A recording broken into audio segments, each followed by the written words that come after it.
1,00,000 మంది శివభక్తులతో కలిసి మహారుద్రాక్ష పూజలో పాల్గొనండి. వెంటనే కాల్ చేసి మీ పేరును నమోదు చేసుకోండి.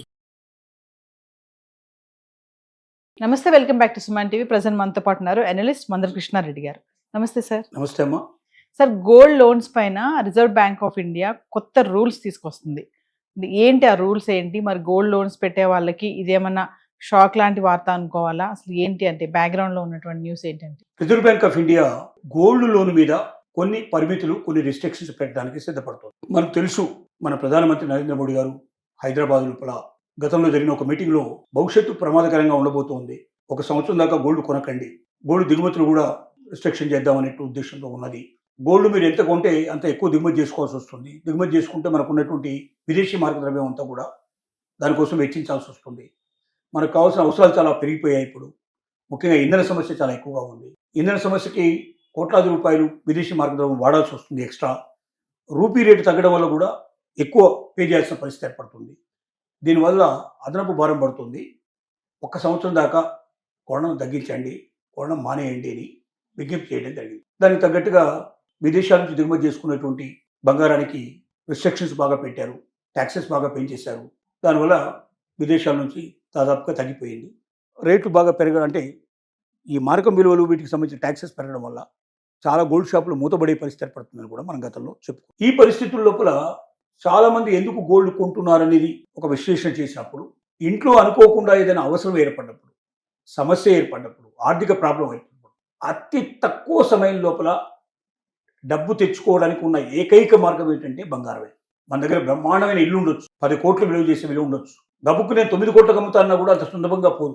వాళ్ళు రావాలి, చూసుకోవాలి, సాటిస్ఫై కావాలి, అడ్వాన్స్ పే చేయాలి, తర్వాత మిగతా డబ్బు సమీకరించుకోవాలి, తర్వాత రిజిస్ట్రేషన్ కావాలి, వెనక్కి రావాలి. ఇదంతా ప్రాసెస్ కనీసం 1 నెల, 2 నెలలు, 3 నెలలు, 5 నెలలు టైం పట్టేట్టు టైమే. కానీ గంటల లోపల వ్యవధిలో, నిమిషాల వ్యవధిలో మీ చేతికి డబ్బు రావాలంటే ఒకటే ఒక మార్గం, బంగారం మీ చేతిలో ఉంటే టక్కుని తీసుకెళ్ళి ఏ బ్యాంకులోనో, నాన్ బ్యాంకింగ్ ఫైనాన్స్ కంపెనీలో, ముత్తూట్ ఫైనాన్స్ లాంటి దాంట్లో ఎక్కడో పెట్టేసేసి 10 నిమిషాలు, పావు గంట, అరగంట లోపల మీ డబ్బులు అవసరం ఉన్న వాటికి చేయొచ్చు.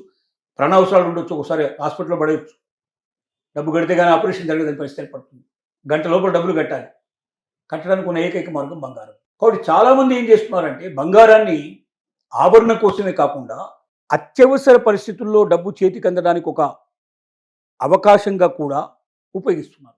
దీనివల్ల బంగారం కొనమని చెప్పి ఒత్తిడి జరుగుతుంది. ఇప్పుడు కొంటున్న బంగారంలో భవిష్యత్తులో అమ్ముకోవడానికి వీలుగా ఉండేటువంటి వాళ్ళే ఎక్కువగా కొంటున్నారని, బిస్కెట్ల రూపంలో కానీ, కడ్డీల రూపంలో కానీ, కాయిన్స్ రూపంలో కానీ కొంటున్నారు తప్ప ఆభరణాల రూపంలో కొనడం తగ్గించేశారు అని చెప్పి కూడా మనకు తెలుస్తుంది. సో ఏమవుతుందంటే బ్యాంకు లోన్ కోసం వచ్చేవాళ్ళు, బంగారం పెట్టి తీసుకునే వాళ్ళు ఎక్కువ మంది పెరిగిపోతున్నారు. భవిష్యత్తులో బంగారం రేటు పడిపోతుందేమని ఒక అనుమానం ప్రయాణం. ఈ అనుమానానికి కారణాలు ఏమిటంటే, చాలా దేశాలు తమ దగ్గర నిల్వ చేసిన బంగారాన్ని అమ్మేయడానికి సిద్ధపడుతున్నాయి. ఇప్పుడు క్రైసిస్ వచ్చింది, విదేశీ మార్గ ద్రవ్యాలు లేవు, చాలామంది దగ్గర అయిపోయినాయి, చాలా దేశాల దగ్గర.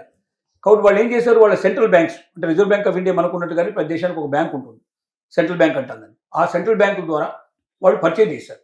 ఆ దేశ కెపాసిటీని బట్టి 100 టన్నుల నుంచి మొదలు పెడితే 1000 టన్నులు కూడా పర్చేజ్ చేసిన వాళ్ళు ఉన్నారు. మన దగ్గర 800 నుంచి 900 టన్నులు మన దగ్గర కూడా పర్చేజ్ చేసి పెట్టినట్టుగా మనం వింటున్నాం. ఈ బంగారు నిల్వలు ఒకేసారి అమ్మకాలు ప్రారంభం అవుతే అనేది ఒకటి. అమ్మకాలు ప్రారంభమైనప్పుడు ఏమవుతుంది, ఆటోమేటిక్గా బంగారం రేటు తగ్గిపోయే అవకాశాలు ఉంటాయి. రెండోది ఏమిటంటే, భారతదేశంలో ఒక ఆలోచన ఉంది. ఇప్పుడు గవర్నమెంట్ ఆఫ్ ఇండియా చాలా సీరియస్గా థింక్ చేస్తుంది. ఇళ్లల్లో ఉన్న బంగారం అంతా కూడా లెక్కేస్తే, దేవాలయాల్లో ఉండేటువంటి బంగారం అంతా లెక్కేస్తే 32,000 టన్నుల నుంచి 50,000 టన్నుల మధ్యలో ఉండొచ్చు అనేది ఒక ఆలోచన. అంటే ప్రపంచంలో ఉండే అన్ని దేశాల దగ్గర ఉండేటువంటి మొత్తం బంగారాన్ని లెక్కేస్తే ఎంత ఉంటుందో అంత బంగారం భారతదేశంలోనే ఉండే అవకాశం ఉంది. కానీ బంగారం ప్రస్తుతానికి బ్యాంకుల్లోకి రావట్లేదు. అది ఎవరి వాళ్ళలో, ఇళ్లలో కానీ, దేవాలయాల్లో కానీ, ఇంకెక్కడెక్కడో దాన్ని పెట్టేసేసి దాన్ని ఉంచుతున్నారు. మార్గల్లో, నేల మార్గల్లో ఎక్కడ ఉంటుంది.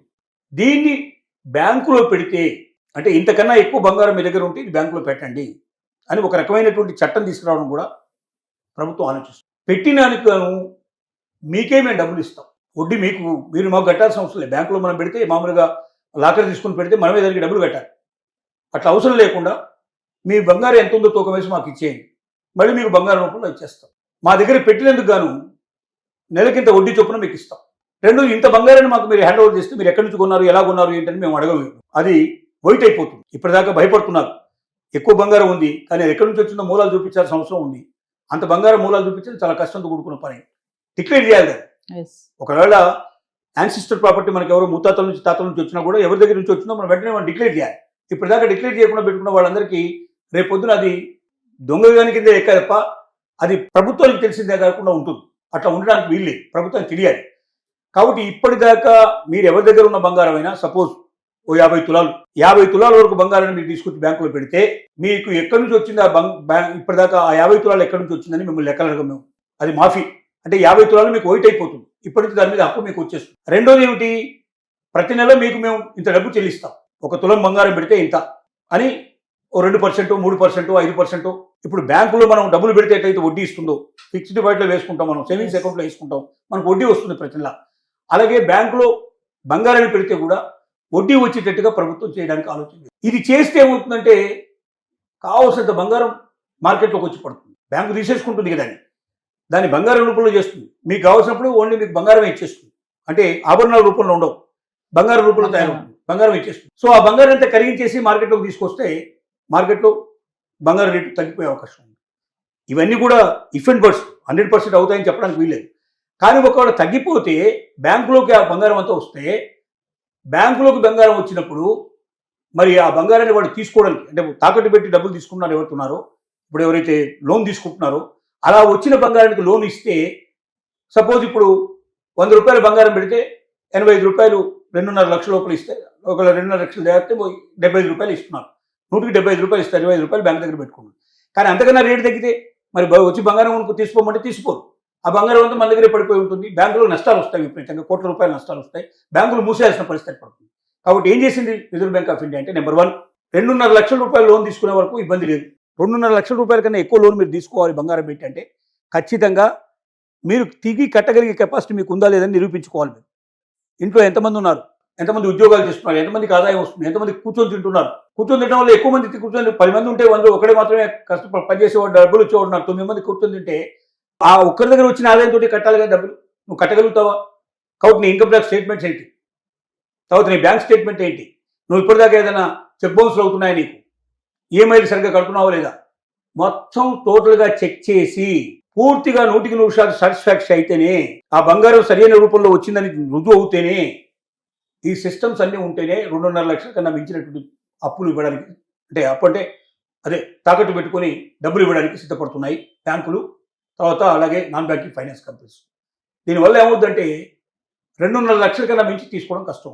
2.5 లక్షల లోపల కావాలనుకుంటే దొరుకుతుంది కానీ వాళ్ళని కూడా కట్టగలిగే శక్తి ఉందా లేదనేది ఏదో రకంగా ఇండైరెక్ట్గా టెస్ట్ చేస్తారు.